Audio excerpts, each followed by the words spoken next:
Hooty hoo, all my stock market gamblers. Welcome today. I'm Tall Mike. So glad you're here. Well, this market is unstoppable. I mean, the rally's just continuing. We're going to have another up week. This is like week number 15 out of the last 17 that have been up, right? We got the NVIDIA news. Man, NVIDIA stock blew it out of the water, right? The NVIDIA stock itself, I mean, it gained $300 billion in market cap in just one day. $300 billion. Now, I'm an older guy. I mean, I remember when $300 billion was a lot of money, but nowadays it can do it in one day. I mean, Apple Computer, it took like 40 years to get to 300 billion, but not NVIDIA can do it in one day, up over 100, right? Okay, so that sent the market skyrocketing higher. Now, my opinion is this is kind of a blow off top, but you got to give the Moon Boys credit. The Moon Boys, they're out there barking at the moon. I mean, they're calling for 100,000 on the Dow. They're calling for 1 million on Bitcoin. The Moon Boys are out there barking, and you got to give them some credit. They've been right so far, so far. Okay, so I do think this is the blow off top. I think, oh, maybe we get to 5,100 on the S&P, but I still think the market's going to come in. Call me crazy, right? You look at just 7 stocks are pulling this market higher. NVIDIA beating the leader right now. NVIDIA leading the market higher, 300 billion in one day. Okay, but what about the other stocks like the Russell 2000? That's still 20% from its high. It's still, I mean, it's not moving up. So you just have 7 stocks. And when you get this narrow concentration, that's a warning sign. And a lot of people should take that as a warning sign. IWM barely moved on that NVIDIA news. Why? Because NVIDIA is not in the small caps. It's a big cap, right? The HYG, is that making new highs? No, it's not making new highs. So we're getting the divergence between the S&P and the HYG. That's always a sign that the market's going to come in. We'll see how it plays out. The Moon Boys have been right on out there barking at the moon. All right, let's get over to the housing market. Now, the National Association of Realtors came out and said that only 23% of homes in the United States are affordable. Now, you got to understand, it's a lot less than that. I mean, 90% of homes are really not affordable. You can find some for $50,000 selling in Nebraska, maybe. Maybe those are the affordable ones, but a lot of homes are not affordable. But the National Association of Realtors is coming out with a number of 23% unaffordable. Now, normal for them is above 50%. Normally, above 50% are affordable, according to the National Association of Realtors. Before the pandemic, we had over a 50% were affordable. But you can tell right now that things really aren't affordable. How can I tell? Well, I can tell because of the tent cities. The tent cities that are growing. They're growing in my area. They might be growing in your area. You can see them, right? Nobody wants to talk about them because that's a problem, right? It doesn't look good. That looks like a Great Depression type of stuff, right? And there is a problem out there. I think most of us can feel it coming. A lot of people don't really know what's coming, but they can sense that there's kind of a problem going on. FHA loans, 11% of them are in delinquency right now. And you got new homes. There's an 8-month supply of new homes on the marketplace. That's more than normal. They've overbuilt the new homes. What they've really overbuilt is apartments. We got 1 million of them coming online this year. 1 million apartments coming online. I could explain why rents have been dropping. In the last 6 months in a row, they've dropped. But you see, I finally figured out what Bidenomics means. Bidenomics, you see, now rents, they've doubled since COVID, but they've dropped like $5 for a month each month. They've dropped about $25 now. Now that's Bidenomics. They come out and they brag about it and they go, hey, rents are coming down 6 months in a row, $5 a month each month. They don't talk about how rents have doubled since the pandemic. They don't talk about that. So anyways, I would call that Bidenomics. Now, it's also interesting where the rents were dropping. You know, it was in the high crime districts. If you want to live like in Flint, Michigan, who doesn't want to live in Flint, Michigan? But the rents have come down a lot in Flint, Michigan. I'm telling you, if you got high rents, just do some drive-bys in your neighborhood, the rent prices will start to go down. As crime goes up, the rent prices start to drop. Isn't that fascinating? Well, and if you want to get free rent, just come across the border, come through Mexico and just claim asylum. We'll give you free rent. That's how it works, right? But I don't know how much rents have really gone down. They have dropped a little bit, dropped about 10% in San Francisco, dropped about 10% in San Jose where I lived in my area. They've started to drop a little bit, and that's fascinating to me that the rental market is starting to drop, and that should put some downward pressure on the housing market. Now, housing market is very interesting. All right, so if you take the mortgage payment with taxes and insurance, right now, people are paying 46% of their income.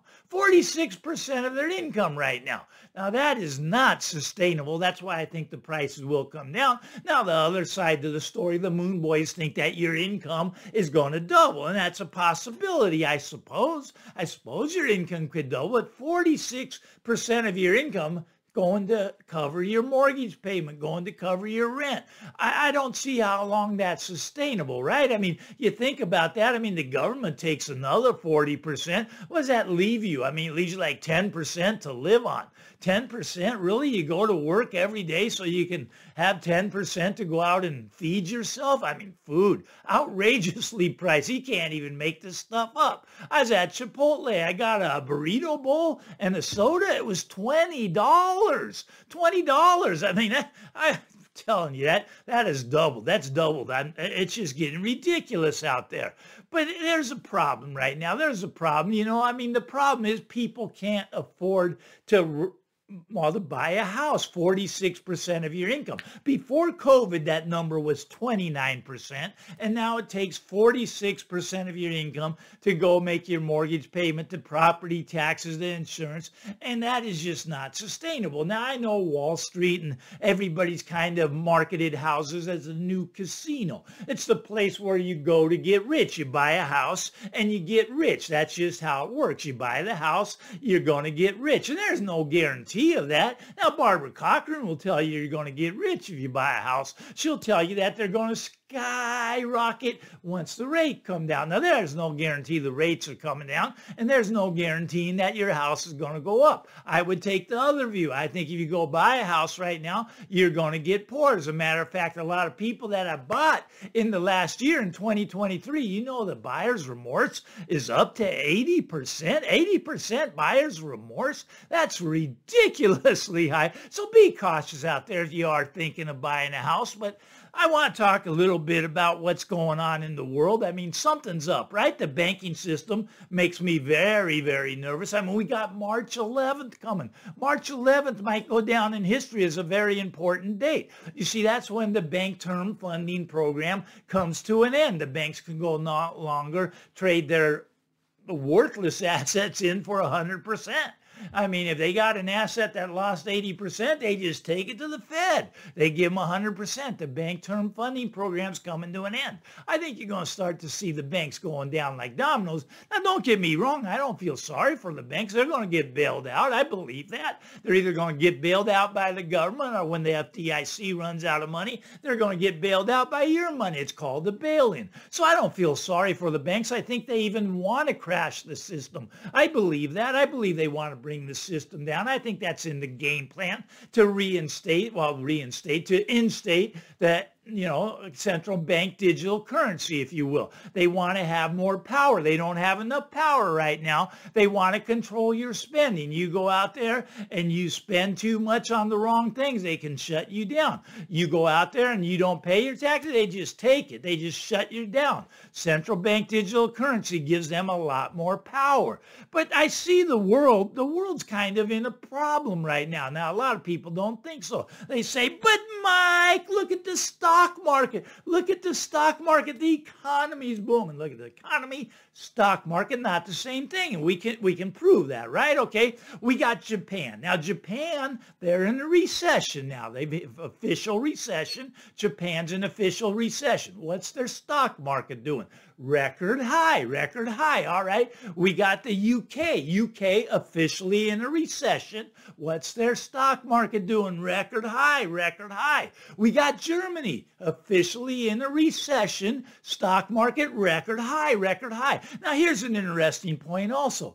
When Germany and the UK are in a recession, the U.S. always follows 100% of the time. The U.S. is going into a recession. But Mike, it's different this time. We can just print money. We got modern monetary theory now. We can print money into oblivion and it's going to be okay. Everything's going to be okay, but that Chipotle burrito bowl, that's going to cost you $50 maybe next month when they raise the minimum wage. You know they got a minimum wage bill out there in California where they want to raise fast food workers to $50. They're already at $20. They want $50. Oh, my burrito bowl is just going to skyrocket. It's a terrible thing. It's a terrible thing. But I think we got this global recession going on. And I think that if we can get it down, escalate the recession into a depression, maybe we can get that Dow Jones to hit 100,000. Maybe we can get Bitcoin to go to $1 million. We just got to get into the depression stage, and then they're going to print money like there's no tomorrow. I'm not talking about little money. I'm not talking about $5 or $10 trillion.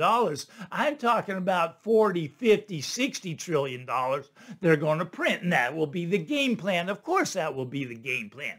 But once again, I don't think that's a good thing. Will it make the stock market go up? Yeah, absolutely make the stock market go up. Will it make your house go up? Probably will, probably will, but not in real terms, just in nominal terms. You see, when you start doing this, you got to start looking at gold. Gold is real money right now. It's getting very fascinating. What are we at on the Dow? 39,000. Let's just call it 40,000. 40,000. An ounce of gold is 2,000. Ratio being 20 to 1 right now. That's insane. That's extremely high. It will revert back to the mean. And when it does, I think it's going to overshoot. And I do think that gold will become parity with the Dow Jones at 1 to 1. That would be a 20-fold increase at a minimum, 20 times your money. I mean, that doesn't happen every day. There's opportunities out there. I just don't see the opportunity in the stock market. I don't even see the opportunity in Bitcoin. I think Bitcoin's expensive at 50,000. Everybody telling me, but Mike, you don't understand Bitcoin. You're a boomer. We're going to $1 million of Bitcoin. I say that's great. Maybe it is. Maybe it will, but I don't see it as a bargain here at 50,000. I know it's been up there at 69,000 before, but it could get there, sure, but it could also get down to 5,000, 4,000, 10,000. It could drop also. Just be cautious out there. I'm not a Bitcoin believer. That's a fact. I'm a gold believer. I think gold is the most stable out of the bunch. Now, people think that I buy gold to get rich. No, no, no, no. You buy gold for insurance. Look, I don't care if gold is at 2,000. Maybe it drops to 18. Maybe it goes to 2,200. Those moves, those don't mean a thing. Now, when you get gold going 2,000, 5,000, 10,000, that's why you hold gold. It's called insurance. It's not to get rich with. It's to protect yourself from what's coming. A lot of people, they don't think anything bad's coming, really, but they can feel something wrong. You go out there and you talk with people in the business world, even talk to your waiter at lunch, ask him how he feels about the economy. He knows something's off. He's working hard. He's getting tips. He's paying his rent, but he doesn't have money left over to eat. He's got to eat at the restaurant where he works at because they give him free food. Look, it's tough out there. And a lot of people can feel that something's just not right. Something's a little bit off. And I'm telling you, they got a good feeling with that. They aren't an economist like me and you. We can study this stuff. We can see what's coming. We can see that it's unsustainable. We can explain it to a fifth grader so that they can understand it. But a lot of people, they don't want to open their eyes. They just want to put their head in the sand and pretend like everything's going to be okay. And maybe everything will be okay, but I just don't have that take. You give this 1, 2, 3 years years, we're going to be in a world of hurt in the U.S. That's just my take. I could have it completely wrong. So far, the Moon Boys have been right. I'll give them the props. You know, those Moon Boys think that we're going higher. I don't see it that way in the stock market. I don't see it that way in the housing market. I see them both topping out, and I do think they're both going to come down together. Once again, this is just my take, just my opinion. Your opinion may be completely different. That's perfectly good. We need the other side of the market. Somebody's got to be the buyer when someone's the seller. And right now, you know, there's a lot of real estate buyers out there right now. I don't think they're going to be that happy. 80% buyer's remorse in 2023. I bet that number goes up even higher in 2024. Once again, just my take. You like this stuff? Give me the thumbs up. Why not? I'm Tall Mike. Get out there, everybody. Have a great weekend. Punch the subscribe button so I can talk to you next week. Bye-bye now.